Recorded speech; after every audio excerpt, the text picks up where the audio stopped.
Muito bem. Essa é a nossa aula sobre a Agogé, a educação espartana. Sejam bem-vindos à nossa aula no curso de Fundamentos Éticos em Diferentes Culturas. Nós temos que ter em mente, sempre, que na antiguidade o pensamento é muito diferente do nosso atual, mas nós herdamos muitas coisas desses povos, em especial de quem nos forneceu o berço da civilização.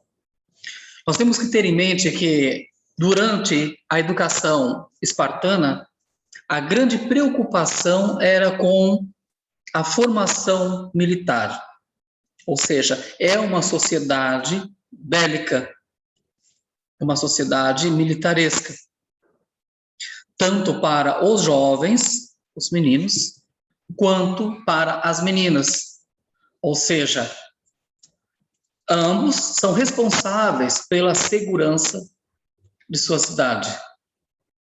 Nós vamos perceber que a educação espartana ela vai ser vista como um adestramento, ou seja, um treinamento para a vida militar.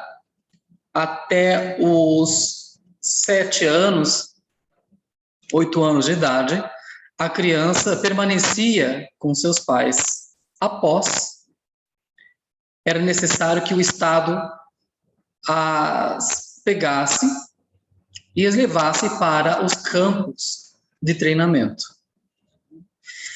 São coisas típicas do pensamento espartano, o ardil e o roubo como artifícios. Por quê? Porque era necessário aprender a sobreviver num campo de batalha.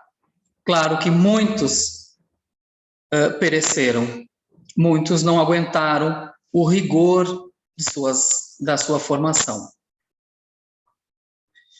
Por isso, nesse serviço à pátria vai existir um adestramento nas armas e na luta com lanças e espadas.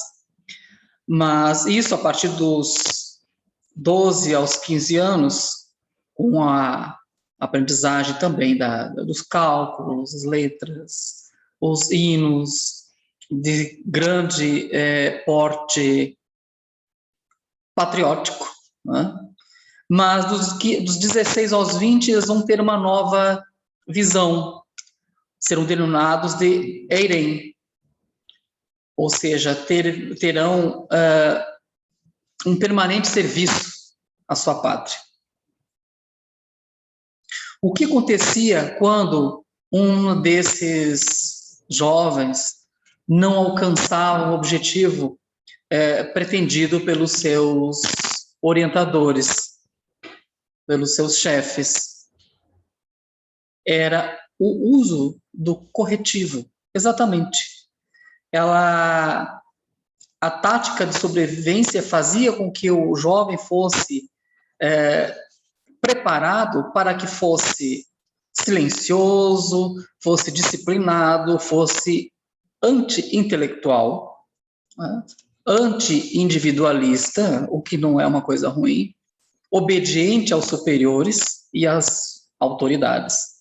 Claro, tem que ser também vigoroso, ágil, astuto, imune ao medo e resistente às intempéries e aos ferimentos, com um espírito de corpo, né, e fanaticamente dedicado à cidade. Os atos vistos como fraqueza, eles eram veementemente repelidos no seio dessa sociedade, não é? E esses defeitos eles eram corrigidos na presença do Masigáfaroi, que era o portador do látego. Que função era essa? O encarregado do chibatamento. Exato. Os suplícios eram estendidos, inclusive, até mesmo às mulheres, consideradas as mais livres e as mais endurecidas da Grécia Antiga. Mas esse grupo de legisladores da sociedade espartana criaram um grupo chamado Cryptia, que é um esquadrão de extermínio, exato. Os milicianos da época. porque não eram parte do exército, mas eram pertencentes a um grupo escolhido a dedo para que fossem encarregados da caça, da procura daqueles que poderiam, sozinhos ou em grupos, provocar alguma ameaça à sociedade ou aos cidadãos espartanos, né?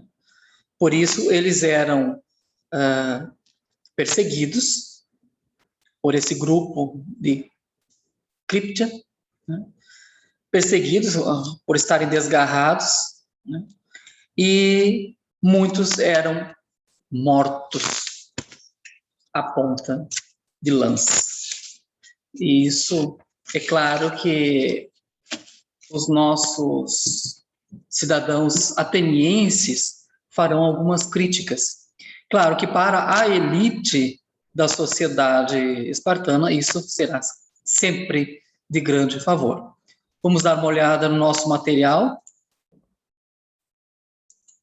para acompanharmos bem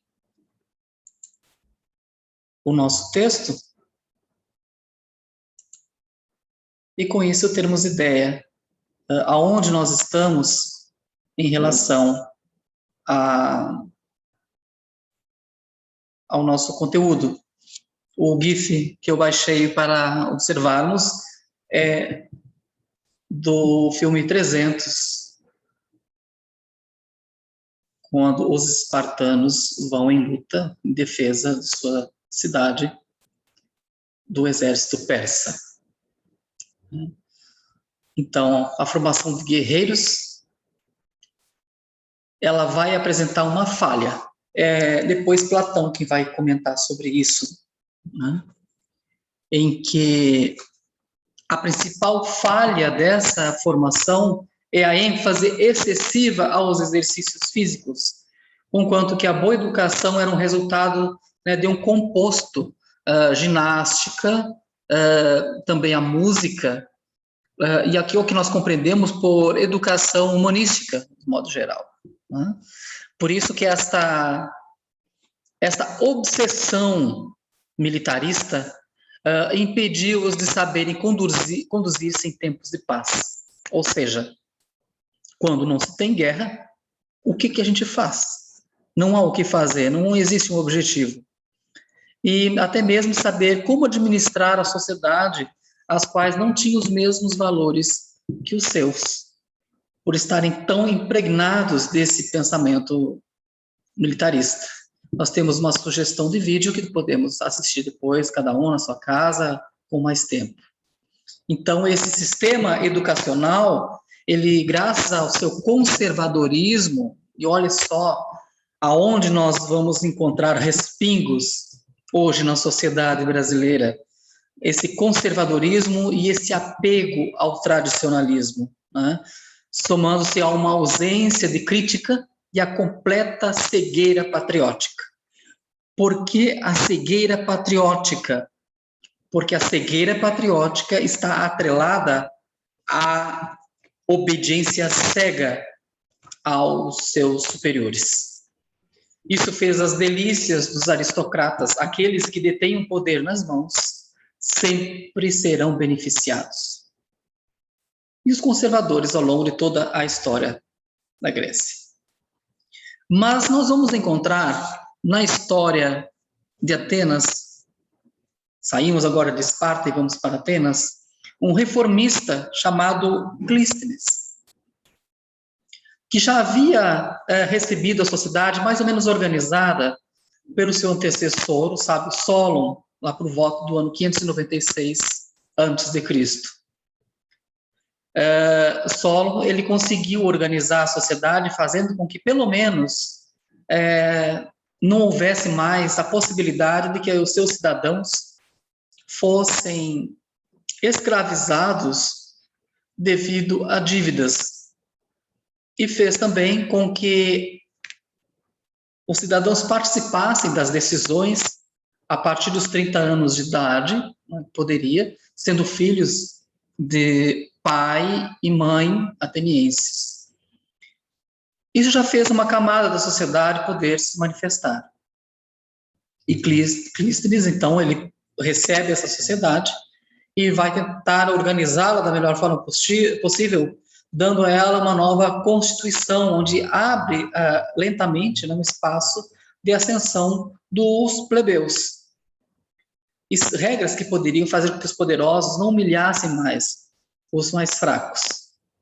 Ele teve o descortino, então, de perceber aquilo que qualquer um de sã consciência, consciência da realidade social em que se vive, de que as diferenças de riquezas, elas são fontes de conflitos humanos. E por isso realizou mudanças significativas na sua legislação, a ponto de se dizer que ele empreendeu verdadeira revolução, mas uma revolução silenciosa.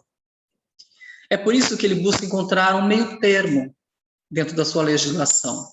De um lado, ele alivia o sofrimento dos mais pobres, sim.